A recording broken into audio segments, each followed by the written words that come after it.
So guys हमारा just एक second.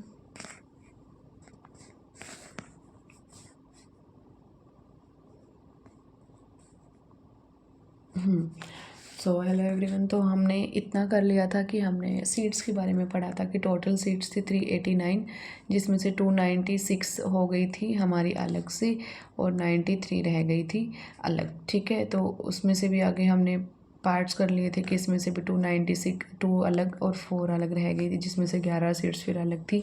3 seats थी हमारी मुस्लिम सिख जनरल के लिए और 1 seat is equal to 10 lakhs के इक्वल थी। डन, इतना कर लिया। तो उसके बाद इलेक्शन कब हेल्ड किया था?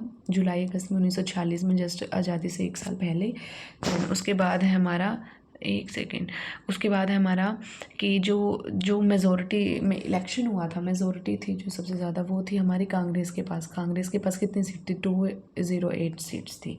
ठीक है, और मुस्लिम लीग के पास थी 73 और जो अन्य है 15 सीट्स थी। खास इंपॉर्टेंस नहीं है। उसके बाद ये देखो कि जो सेरेमनी थी रिपब्लिक डे सेलिब्रेशन पे, वो क्या हुआ था कि बीटिंग रिट्रीट सेरेमनी थी एक, है ना। सेरेमनी किसको बोलते हैं? इंग्लिश वो कैब में मैंने पढ़ा था कि जो सेरेमनी लाइक कि ऑफिशियली है, जो है ना फॉर्मली ऑर्गेनाइज़ किया जाता है, यानी कि जो भी औपचारिक रूप से ऑर्गेनाइज़ किया जाता है उसको बोलते हैं सेरेमनी। ठीक है, उसके बाद है जैसे इंडिपेंडेंस डे पर क्या करता है कि पीएम है जो एक फ़्लैग लहराता है ना। उसके बाद क्या करते हैं, ये फ्लैग कर्तव्य पाथ पर उसको लहराते हैं। ठीक, उसके बाद है ये कह रहे हैं कि मुस्लिम लीग की जो seats after boycott of Muslim league remaining seats 299 रह गई थी आफ्टर पार्टीशन के बाद। पार्टीशन का मतलब क्या हो गया कि यानी कि विभाजन के बाद। अब देखो सबसे मेन है अडॉप्ट कब करा था उसको, कॉन्स्टिट्यूशनल असेंबली को अडॉप्ट कब किया गया था? अडॉप्ट करना, किसी चीज़ को अडॉप्ट करना है ना। अडॉप्ट कब करोगे आप? ऑब्वियस सी बात है, अडॉप्ट करने से पहले आपको आज़ादी तो चाहिए ना। अब मैं कह रही हूँ कि आपको एक बच्चा रखना है अपने पास, आपको अडॉप्ट करना। अरे अडॉप्ट भी तो तभी रखोगे ना जब आप खुद बच्चों वाली बुद्धि से बाहर आओगे। तो यानी कि अडॉप्ट भी तभी रख पाओगे ना जब आप क्या है कि आप खुद आज़ाद हो जाओगे। तो क्या डेट होगी? 22 जनवरी। जनवरी चाहे ना भी याद रखो, बस 1947 याद रखो कि 1947 के अंदर क्या है आपने अडॉप्ट करा था रिजोल्यूशन। उसके बाद है प्रेजेंटेड कब करा था? 1946 में कर दिया था। अरे पहले तो प्रेजेंट करोगे, पहले तो रिप्रेजेंट करोगे, तभी तो जाके अडॉप्शन मिलेगा आपको, है ना। पहले आप अपनी मन की बात बताओगे 1 साल पहले, तो जाके आपको 1 साल के बाद कोई फ्रीडम मिलती है, साथ ही मिलती है। डन। उसके बाद हमारी कम्युनिटी होती है 8 हमारी मेजर हैं और माइनर कितनी है? 13 है। जो ड्राफ्टिंग कमेटी है उसको बनने में टोटल 165 डेज़ लगे थे, ये जो कमेटीज़ बनी थी। ठीक है, उसके बाद क्या है इसके अंदर टोटल मेंबर्स है। मेंबर्स हमने याद करा था कि जितने भी मेंबर्स हैं वो सब भगवान कृष्ण के नाम से बनते हैं। देखो BR अम्बेडकर तो याद रहेगा यार, ये तो सबसे इंपॉर्टेंट है ही है। उसके बाद क्या है कि अलादी कृष्णावामी अय्यर, कृष्णावामी कृष्ण भगवान जी का नाम आ रहा है। N गोपाल स्वामी, गोपाल जी आ रहे हैं। मोहम्मद सदाउल्ला खान को कैसे याद रख सकते? तो अल्लाह का नाम आ रहा है। BL मित्तर है जो इनके डाइड हो गए थे, मर चुके थे ये, तो इनकी जगह रिप्लेस करा था माधव राव। माधव भगवान कृष्ण का नाम है ना, माधव भी। उसके बाद है DP कहते हैं replace by TT Krishnachari, Krishnamachari, Krishna नाम आ गया। KM मुंशी, ये याद रख लेना KM मुंशी। ठीक है, उसके बाद है कि इसमें याद करने वाला कुछ भी नहीं है। टोटल सेशन हुए थे 11, जिनके अंदर क्या है जो 165 डेज़ के अंदर हुए थे। आपको पता है कॉन्स्टिट्यूशन बनने में कितना समय लगा था? 2 ईयर्स 11 महीने 17 या 18 दिन लगे थे। टोटल पैसा कितना लगा था? 64 लाख। और ध्यान रखना जो भी हमारे राइटर थे जिन्होंने लिखा है कॉन्स्टिट्यूशन को, उन्होंने चार्ज नहीं किया था पैसा। प्रेम बिहारी राज भैया क्या नाम है उनका, उन्होंने चार्ज नहीं किया था। ठीक है, तो अभी देखो क्या है ड्राफ्ट्स ऑफ द कॉन्स्टिट्यूशन क्या क्या है। फर्स्ट ड्राफ्ट है जो पब्लिश कब करा था? अब देखो पहले अडोप्शन हुआ था। अडोप्शन कब हुआ था? अडोप्ट कब करोगे? आज़ादी वाले टाइम पे ही तो करोगे। 1947 में कर लिया था, लेकिन रिप्रेजेंट कब करा था? 1946 में। एक क्वेश्चन याद हो गया अच्छे से। उसके बाद है पहला ड्राफ्ट है जो पब्लिश कर दिया गया था। अब वही बात है ना, बच्चे की जिम्मेदारी है तभी समझोगे ना आप, पब्लिश तभी करोगे ना बच्चे का नाम नूम जब आप उसको अडॉप्ट कर लोगे। आज़ादी के बाद ही करोगे ना। अब 97 में आपको आज़ादी मिली, एटलीस्ट 1 साल तो लगेगा ना अच्छे से ढंग से काम करने में। तो 1948 में पब्लिश किया गया था उसको। ठीक है जी, 1948 को पब्लिश कर दिया था। उसके बाद क्या कर दिया था? BR अम्बेडकर ने फाइनल ड्राफ्ट को दिखाया था 1948 में। पहली रीडिंग में कितना टाइम लगा था? 5 दिन। और जो आपकी सेकंड रीडिंग है वो कब हुई थी? 15 नवंबर से 17 अक्टूबर तक हुई थी। 1 साल ही लग गया था। 48 से शुरू हुई थी, 49 में ख़त्म हुई थी। उसके बाद थर्ड रीडिंग भी कब हुई थी कंप्लीट आपकी? 26 नवंबर 1949 को। टोटल सेशन कितने हुए थे? 11, जिनमें पैसा लगा था 64 लाख। टोटल टाइम बता दिया है। अब उसके बाद है आपके इम्पॉर्टेंट सेशन है कुछ, देखो ये आगे हम इम्पॉर्टेंट सेशन के अंदर क्या है कि जो आपका पहला सेशन होता है ना, पहले सेशन के अंदर 211 मेंबर्स होते हैं, जिनके अंदर से 15 लेडीज़ होती हैं। 15 लेडीज़ में भी नाम बताया जाएगा कौन सबसे इम्पोर्टेंट है। फर्स्ट सेशन, 10 सेशन, 11 सेशन, ये कुछ इंपॉर्टेंट है। पहला सेशन चला था इनका 9 से 23 दिसंबर के बीच में और 1946 में।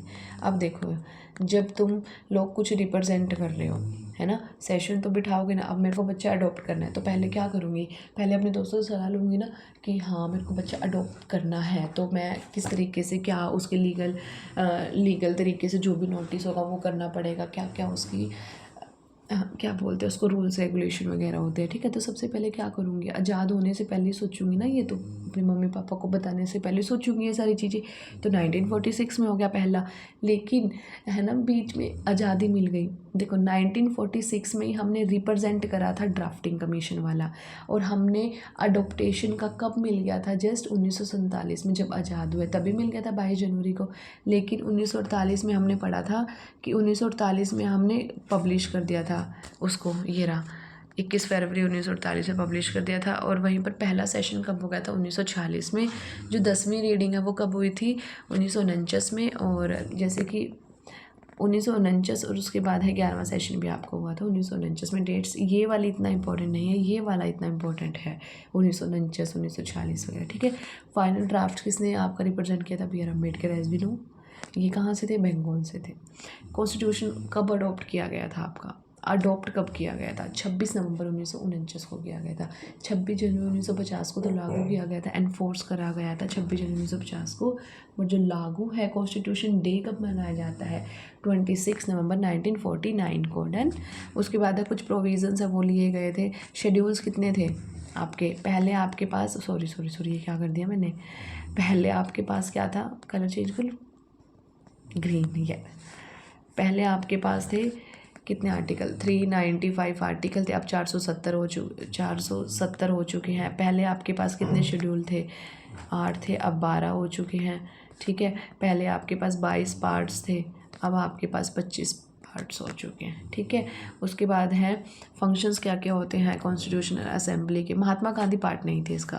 पहले क्या बनाते हैं? लॉ बनाते हैं। ठीक है, उसके बाद क्या करते हैं ये कॉन्स्टिट्यूशन मेकर कौन है? प्रेसिडेंट कौन थे आपके? प्रेसिडेंट थे राजेंद्र प्रसाद। ठीक है, उसके बाद है टेम्परेरी प्रेसिडेंट कौन थे? राजेंद्र प्रसाद। आफ्टर इलेक्शन के बाद पहले क्या कर दिया था? इंतरिम के अंदर, इंतरिम का मतलब है कि जो टेम्परेरी के लिए गवर्नमेंट बनाई गई थी उसके अंदर क्या कर दिया गया था कि कुछ टाइम के लिए जो सच्चिदानंद सिन्हा है उनको बना दिया गया था, क्योंकि उनकी एज ज़्यादा थी, तो इसलिए जो सबसे बड़ा उन्हीं को बना दिया गया था प्रेसिडेंट। बट आफ्टर इलेक्शन क्या किया था? राजेंद्र प्रसाद को बना दिया गया था। होम अफेयर्स के मिनिस्टर्स भी यही थे उस टाइम पे। टेम्परेरी लिखा हुआ है नीचे, सच्चिदानंद सिन्हा बिफोर इलेक्शंस। देखो ये रहा फंक्शंस है वो पार्लियामेंट के कर रही है, हमें पता है। लेजिस्लेटिव बॉडी का मतलब क्या होता है? लॉ बनाना, जैसे कोई कानून को बनाना। ठीक है, और जो लॉ मेकिंग बॉडी लेजिस्लेटिव, इसके अंदर क्या था कि जो पहले स्पीकर थे लोकसभा के वो कौन थे? जीवी मावालंकर। मावालंकर का मतलब हो गया, इसको कैसे याद रखेंगे कि फर्स्ट स्पीकर की लोकसभा में जो बोल रहे हैं, मावा के पुत्र, ऐसे बोलते ना कि मावा के पुत्र, इस तरीके से याद रख लो कि मावा के पुत्र बोलते बहुत हैं। तो जीवी मावालंकर यानी कि ये थे फर्स्ट स्पीकर थे। उसके बाद वाइस प्रेसिडेंट कौन थे? एक तो HC मुखर्जी थे, ध्यान रखना HC मुखर्जी। इसको अपोजिट कर दो फिर तो आपको पक्का याद रह जाएगा। ठीक है, समझ रही हो ना? HC मुखर्जी वाइस प्रेसिडेंट थे। TT कृष्णामाचारी। डन इतना? TT कृष्णामाचारी। ओके जी। उसके बाद है हमारा, देखो अदर फंक्शंस क्या क्या है। अदर फंक्शन क्या है? अडॉप्टेड कब कर लिया गया था नेशनल फ्लैग को? 22 जनवरी। अब देखो जब स्वतंत्रता मिली है तभी तो हमने अडॉप्ट कर लिया 22 जुलाई को 1947 को। नेशनल एंथम और जो सॉन्ग है ना, वो दोनों ही किसने लिखे थे? दोनों कह रही हूँ, 24 जनवरी 24 जनवरी 1950। बस ये डेट याद रख लेना 1950 की। ठीक है, 1950 में हुए थे, 3 साल के बाद। लिखे इसने थे रविंद्रनाथ ने एक, और एक बंकिम चंद्र चटर्जी ने लिखा था। कॉमनवेल्थ में क्या है? कॉमनवेल्थ रेटिफिकेशन का मतलब होता है चेंजेस करना, मई 1949 में बना था। उसके बाद है जो एडवाइज़र है वो कौन थे, बी एन राव। चीफ के ड्राफ्टमैन कौन थे, एस जी मुखर्जी। वो ध्यान रखना वो एच सी मुखर्जी था, ये एस एन मुखर्जी है। नंबर ऑफ ये कितने हैं, 284 थे और फीमेल थी 15 इनके अंदर थे। लास्ट बैठक कब बैठी थी, 24 जनवरी 1950 को। आपको पता ही है, राजेंद्र प्रसाद हमने कर लिया। लिखा किसने था, इंग्लिश में लिखा था प्रेम बिहारी नैरन रायजादा ने, लेकिन हिंदी में किसने ट्रांसफ़र करा था, वसंत कृष्ण वैद्य ने।